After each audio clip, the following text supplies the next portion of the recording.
I wanted to talk about the philtrum a bit today. So the philtrum is underneath your nose here, these two lines that connect down to your lips. And it's interesting because they all have shapes. You can't quite see mine. They can be more triangular. They can actually be an upside down triangle or they go up further like that. Not to the nostrils, but they just veer out towards the septum here.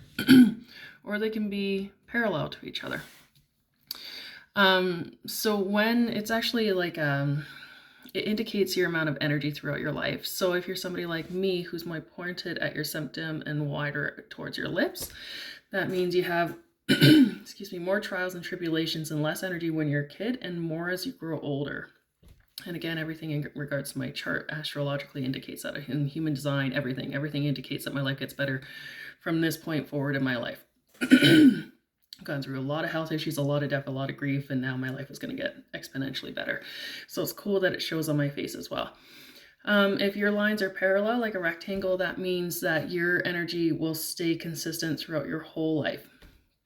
And then if it's reversed, like an upside down triangle, wider at the septum, narrower at the lips, you get all your energy and youthfulness at the start of your life, and then it slowly dwindles, which isn't necessarily the best. It's not horrible, but in comparison to the reversal mind, you don't go through as much pain and growth when you're younger, and you have to learn it when you're older, which can be detrimental to you, right? Like as you age, going through health difficulties is more difficult than going through it when you're younger, right?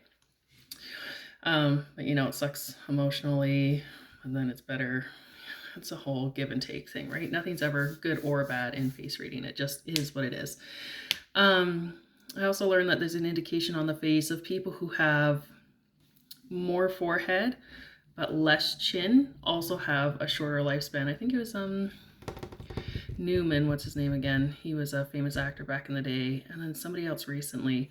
So of course it's all correlative. You got to have more pieces than one to indicate a certain issue. But I just think it's interesting that you can, I think this is a seat, what is that called again? Seat of infinity or something like that. I have to double check. It's interesting to see where your energy lies. You can also see like difficulties in your youth and throughout your life in your ears relating to your mother, this is my right side, and your father. And it can also show like difficulties at birth right here, which can affect your energy as well. So I just wanted to talk about the philtrum a little bit and your life force energy, and tell me what you see. Are you an upright triangle, an inverted triangle, or are you parallel?